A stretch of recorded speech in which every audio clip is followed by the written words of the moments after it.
परमात्माओं की लीला को देख करके, लीला को सुन करके हमारा मन प्रमुदित होता है, उन्हीं परमात्मा के चरित्र को हम सुनेंगे।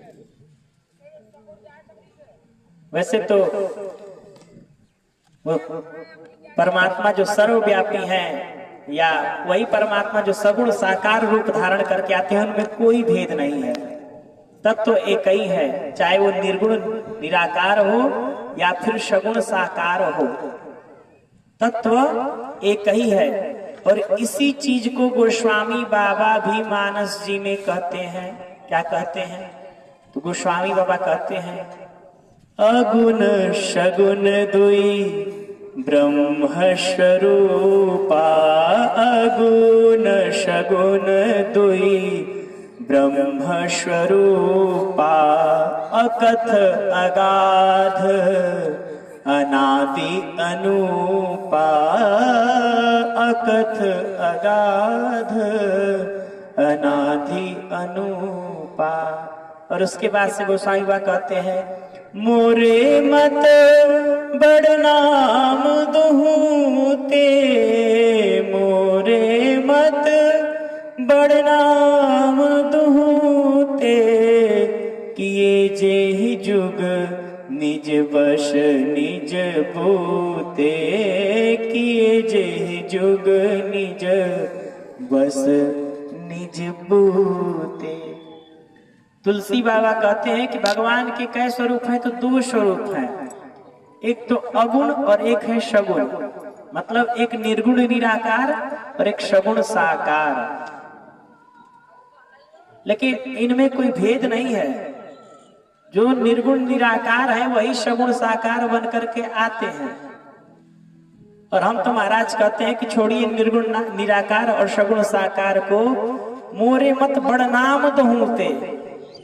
ये निर्गुण निराकार हो या सगुण साकार हो, इसके झंझट में पड़ना ही छोड़ दीजिए, क्योंकि बड़ा भेद है। वो जो ज्ञानी है वो कहते हैं कि हमारे ब्रह्म जो है ना वो निर्गुण निराकार है, और जो योगी है वो कहते हैं कि हमारे परमात्मा सगुण निराकार है, और भक्त लोग कहते हैं कि हमारे परमात्मा सगुण साकार है। तो अलग अलग प्रकार के भक्तों में भेद रहता है। ज्ञानी भगत निर्गुण निराकार बताते हैं, योगी भगत जो है उनको सगुण निराकार बताते हैं, और जो हम जैसे आप जैसे भगत हैं उनको सगुण साकार बताते हैं। तो परमात्मा है क्या? वो तत्व है क्या? तो भागवत में सूत जी महाराज कह रहे हैं कि वदन्ति तत्तत्त्वविदस्तत्त्वं यज्ञानमद्वयम् ब्रह्मेति परमात्मेति भगवान इति सत्यते। वो तत्व एक ही है और उसी तत्व के अनेक रूप हैं। कैसे? तो दृष्टांत से बात समझ में आती है, तो दृष्टांत से ही समझिए। बिजली होता है तो बिजली आज ही से तो नहीं है, बिजली तो बहुत प्राचीन है।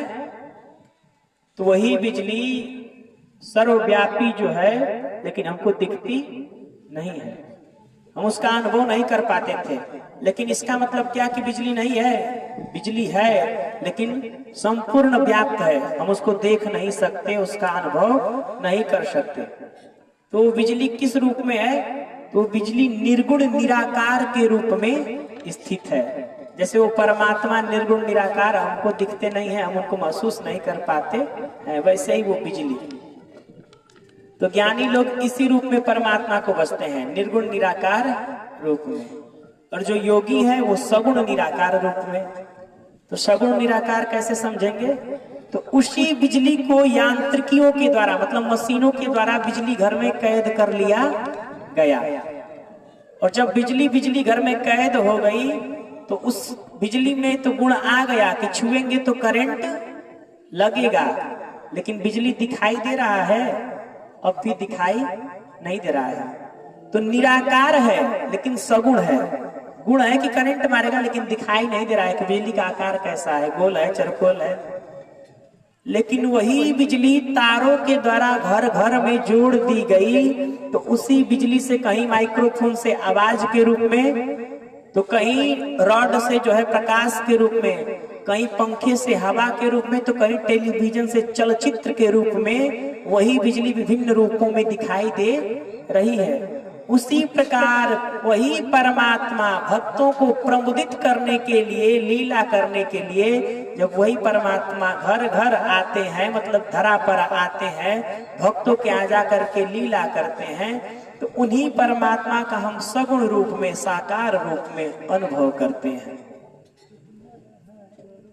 तो ऐसे परमात्मा तत्व में कोई भेद नहीं है, वो तत्व एक ही है। चाहे उसको निर्गुण निराकार कह लो, चाहे उसको सगुण निराकार कह लो, और चाहे उसको सगुण साकार कह लो, तत्व एक ही है। आटा वही है, चाहे उससे रोटी बना करके पा लीजिए, चाहे पराठा बना करके पा लीजिए, चाहे पूड़ी बना करके पा लीजिए, खाएंगे वही आटा ही।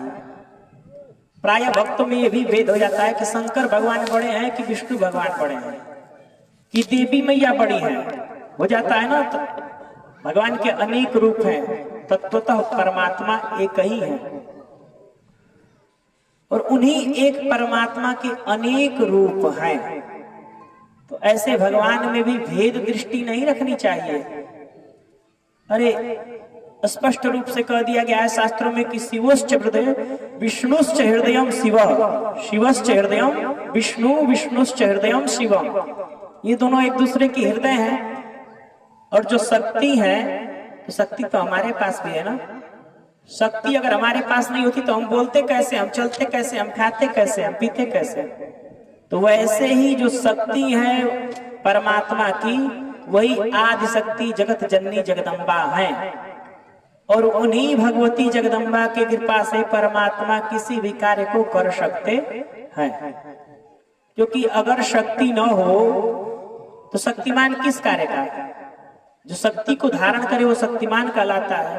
तो हमारे पास शक्ति नहीं है तो हम किसी काम के नहीं रह जाएंगे, हम शक्तिहीन माने जाएंगे, और शक्तिहीन व्यक्ति कुछ कर नहीं सकता। तो उसी प्रकार वो शक्ति किसकी है? तो हमारी ही है। शक्ति में भी भेद नहीं है। कोई ये थोड़ी कहेगा कि हम आपके शक्ति की पूजा करते हैं, आपकी नहीं करेंगे। तो ऐसे देवी और देवता, इनमें भी कोई भेद नहीं है। उसी प्रकार भेद नहीं है जैसे कि जल में तरंगे उठ रही हैं, तो कोई कहे कि देखो जल के बीच में तरंग उठ रही है, तो महाराज तरंग को अलग करके दिखाओ, तो क्या तरंग अलग होगा? नहीं होगा। क्यों? क्योंकि वो तरंग जल ही है। उसी प्रकार वो शक्ति भी शिव ही है, और वो शिव शक्ति ही है, उनमें भी कोई भेद नहीं है। तो महाराज कितना भी ज्ञान अर्जित कर ले, पूज्य राजन जी महाराज एक भजन गाते हैं कि जो वेद पढ़े और भेद करे, मन में नहीं निर्मलता लाए। अगर मन में निर्मलता नहीं आई तो भगवान से प्रेम नहीं होगा। इसलिए प्रेम अगर परमात्मा से करना चाहते हैं, ईश्वर से संबंध बनाना चाहते हैं, तो भगवान से प्रेम करिए। और प्रेम कैसे होगा? क्योंकि महाराज हमको तो ऐसे अभागे हम लोग हैं कि न परमात्मा के निर्गुण निराकार स्वरूप का हम लोग दर्शन कर सकते हैं, तो बड़े बड़े योगी नहीं कर पाते। न सगुण निराकार स्वरूप का दर्शन कर सकते हैं, और न ही सगुण साकार स्वरूप का दर्शन कर सकते हैं। क्योंकि हमारे मध्य में परमात्मा इस समय किस रूप में लीला कर रहे हैं, इसको हम नहीं जान सकते। कर तो रहे हैं, लेकिन किस स्वरूप में कर रहे हैं इसको हम जान नहीं पाते। और जब तक जान नहीं पाएंगे तो परमात्मा के स्वरूप का अनुभव कैसे होगा? तब एक ही उपाय है, संतों ने बता दिया। क्या बताया? सिया राम मैं सब जग जानी, सिया राम मैं सब जग जानी, करहूं प्रणाम जोरी जुग पानी, करहूं प्रणाम जोरी जुग पानी।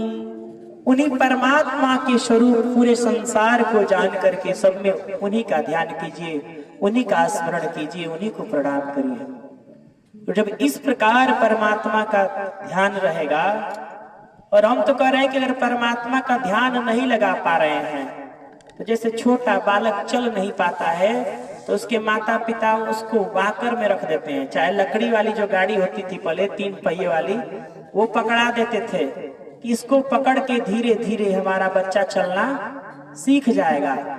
उसी प्रकार यदि हमसे परमात्मा का ध्यान नहीं लग रहा है तो हमें भी वाकर का आश्रय लेना चाहिए। वो वाकर क्या है? वो आकर है भगवान का नाम, राम नाम का आश्रय लीजिए। और कहीं भी नाम कभी भी जप सकते हैं। राम नाम का आश्रय लीजिए, कृष्ण नाम का आश्रय लीजिए। राम राम राम राम राम राम की माला जपते जपते एक दिन ऐसा आएगा कि जो माला रूपी वाकर है वो छूट जाएगा, लेकिन चलना नहीं भूलेंगे। राम नाम मुख से निकलता रहेगा। और जब राम नाम मुख से निकलने लगेगा तो महाराज राम नाम की महिमा अब हम क्या ही बताएं। राम नाम की महिमा को तो साक्षात भूत भावन भगवान शंकर ही हमारे पूरे सृष्टि को बता दिए। कैसे बताएं?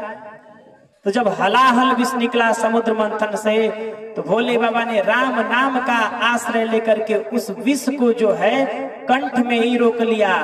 तो राम नाम का आश्रय लेने के कारण शंकर को विश्राम मिल गया और पूरे संसार को ये पता चल गया कि राम नाम का महत्व क्या है। नाम प्रभाव जान शिवनी को, नाम प्रभाव जान शिवनी को, कालकूट फल दीन अमी को, कालकूट फल दीन अमी को। तो राम नाम का ही प्रभाव है कि जो राम नाम को जपेगा, कृष्ण नाम को जपेगा, विष भी उसके लिए अमृत के समान हो जाएगा। और अन्य युग की तो बात ही छोड़िए, इस युग में ही राणा ने विष दिया मानो अमृत पिया।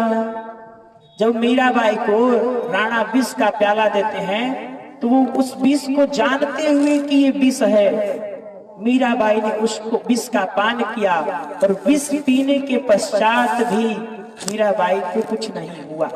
वो विष उनके लिए अमृत बन गया। भगवान के नाम का आश्रय ले ली जब तक मीरा गोविंद गोपाल गाने लगी। तो आप विष भी अगर ग्रहण कर रहे हैं और विष को ग्रहण करते वक्त भी आपके मुख से परमात्मा का नाम निकल रहा है तो विष भी आपके लिए अमृत के समान हो जाएगा, अमृत के सदृश हो जाएगा। इसीलिए बहुत से झंझटों में पड़ने से अच्छा है कि परमात्मा के नाम का आश्रय ले।